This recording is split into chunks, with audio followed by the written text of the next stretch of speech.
Go back and review your basic upper extremity joint mechanics, because one of the first things we talked about was scapular relationship to the world and to the rib cage. What do I mean by the world?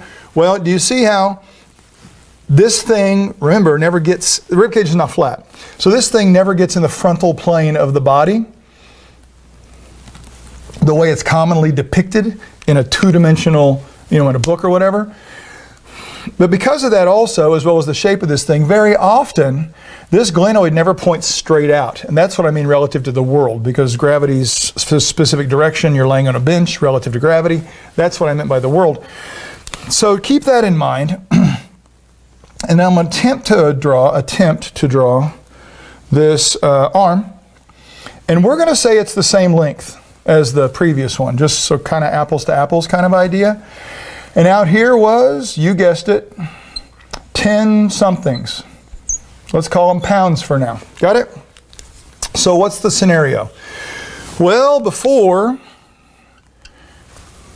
we had a deltoid attached at that insertion point there that's typically said to be roughly halfway down. Certainly the deltoid's involved in this exercise because it is one of the many things that's above the axis, right? Well, I want to look at something else right now. And along here, a strip of attachment, I don't know, some books say an inch, inch and a half, whatever. There's this muscle that most people consider this exercise to be for. So I'm going to draw, I already messed that up, didn't I? I'm going to draw the pec going up to this anatomical pulley. And this, by being roughly halfway between the deltoid attachment and the shoulder, we're going to call this 2.5 inches. And remember, this was 10 and this was 20. Is that even on the board? Barely. So what does that mean? Well, again, keeping with the same idea, static exercise, arm 20 inches. This is 200 pound inches or inch pounds, depending on what you like to, how you like to say it. Stop for a second. Sidebar. A lot of people will instantly lose track of why we're doing this and go, oh, but Tom, you're not supposed to keep your arm perfectly straight on this thing. Okay, fine. Pretend your arm is 23 inches long and it's bent a little bit right now, so the dumbbell is 20 inches from your shoulder. Do you get it? The dumbbell is 20 inches from the shoulder. Your arm can be bent, your arm can be straight. That's another topic of conversation. Bring it back to what we're going to be looking at right here, okay? So 200 somethings. Now, this time we need an upward component, rotational component, that I again have drawn not so great, from this muscle, if it was the only muscle. Again, oversimplified for the purposes of seeing relationships. Okay, now this has an even smaller moment arm than the deltoid does by, it's like half of this one. So instead of the 40 that we drew in the previous picture, guys, this is going to be 80 pounds of upward rotational component in order to hold this statically. Because, you got it? 2.5 into 200. This is our torque. This is our moment arm. Divide it, and we're going to come up with 80. So what? Numbers just changed. Same resistance. And isn't it funny? Clear back to resistance 1. That's not even 10, because that's 50% of torque. It's already a much bigger influence than the 10 seems to represent. And you start looking at the joint in different positions. This joint has nothing keeping this from moving forward. The joint structure has nothing. At least in the previous example, there was a little concavity that if things were working right, we might use the top of. That's what it's for. This offers us nothing. By the way, sidebar, what's the number one direction of shoulder dislocation? Anterior. Stop. That's not saying that dumbbell flies are going to dislocate your shoulder. It's possible if you're stopping it fast enough, that exponential deceleration thing, and oh, don't forget rotational inertia, and oh, don't forget all that stuff. But what is the number? What is the number, and is it shear, right? Well, if we go up here, this number is going to be 70, right? There's 70 because it's as simple as this muscle is working so hard due to its mechanical disadvantage to deal with a weight that is relatively light out there. I'm going to ask you this question, kind of in foreshadowing to our little experiment we're going to do. This muscle's pulling more severely on that 10 pounds or on this joint. I mean, if this thing was laying on the ground, forget that. If this was a board laying on the ground, and you had a rope closer to this end, which end's going to come up off the ground? This one. You'd have to stand on this end of the board and push down pretty hard in order to get this to move up, because this is trying to lift you and your foot more than, yeah, see where we're going with this? So now certainly I've drawn a hugely thick rib cage proportionally here, but there is of course still going to be a translatory component that is helping out your supraspinatus and friends that are trying to hold this together to some degree.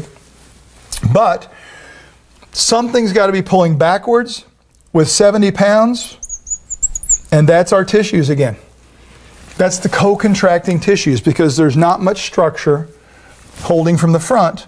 So there's some major muscle tension creating a rotational component to counter this shear.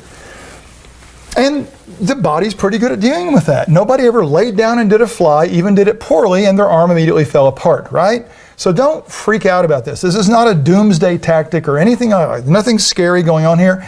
This just needs to be considered for what does it provide? And could that be provided by any other placement of the load?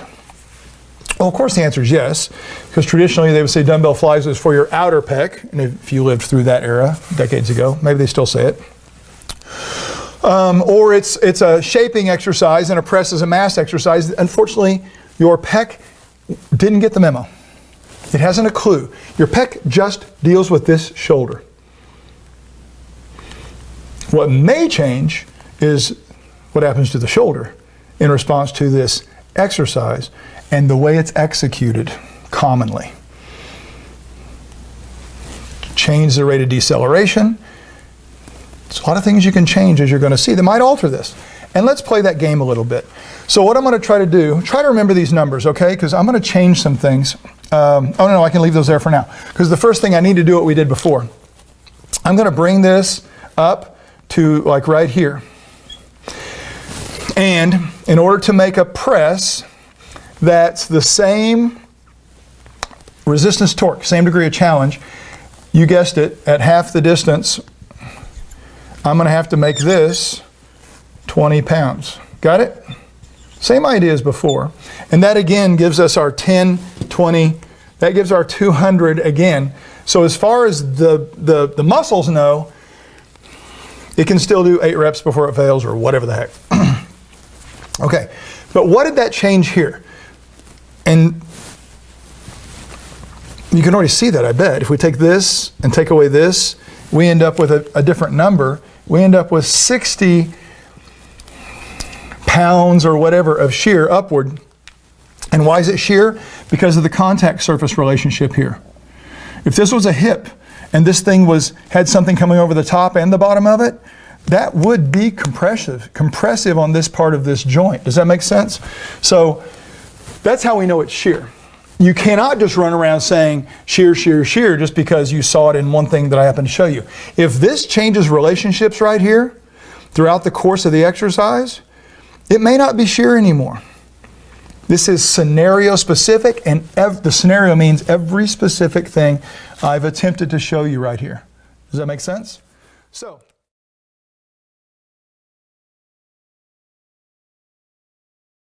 10 times 16 is creating 160 units of torque, right? Don't worry about what they are. Now, my orange scale is positioned only half as far. So as it stands to reason, it takes twice as much force to deal with that, to create the 160 units of torque at 8 inches takes 20 pounds. So right there we've got a static relationship. 160 units of torque pulling down, 160 units of torque pulling up. Two different moment arms, therefore two different proportional amounts of force.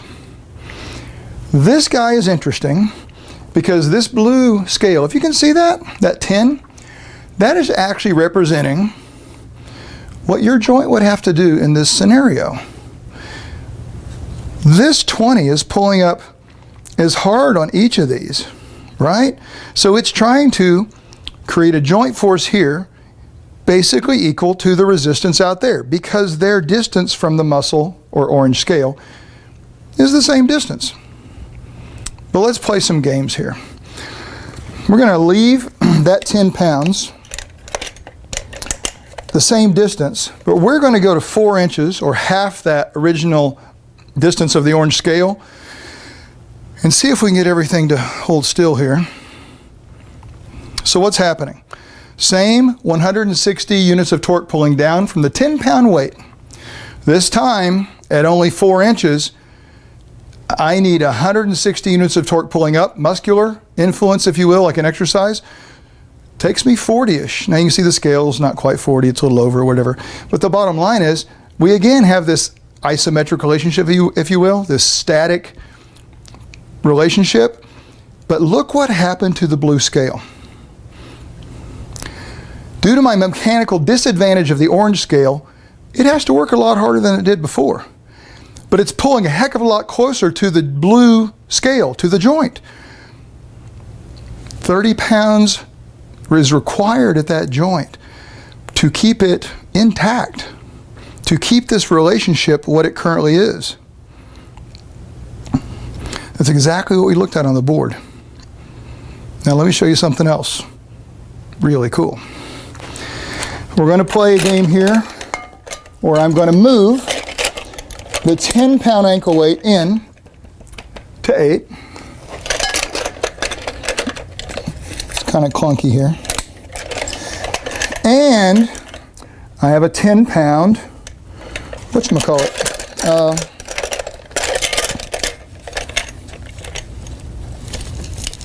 kettlebell. So if I can get all this hooked up and make sure the scales are still on pounds because they like to change units. Oh, we're good. So now, well, let's describe what happened. How about? Wow, that's more weight, Tom. It's not any more torque though, is it? Is it?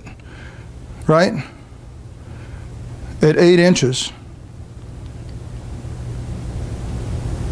we have 20 pounds pulling down. That's still 160 units of torque as resistance. My muscle has no clue that changed. My orange scale reads, again, roughly 40 because it's required to have the same torque that it did a minute ago because the resistance torque's the same. So the exercise, in essence, as far as muscular challenge, would be the same. But I want you to look at the blue scale. Can you see it? You notice whether I lean out or lean in, it changes due to the directness of the pull. But it's roughly 20 pounds. We doubled the weight. And the joint forces went down? Yes. Yes. Because of the placement of the load. Torque's the same. Virtually speaking, the exercise challenge is the same. But the joint forces have been improved. Objectively improved.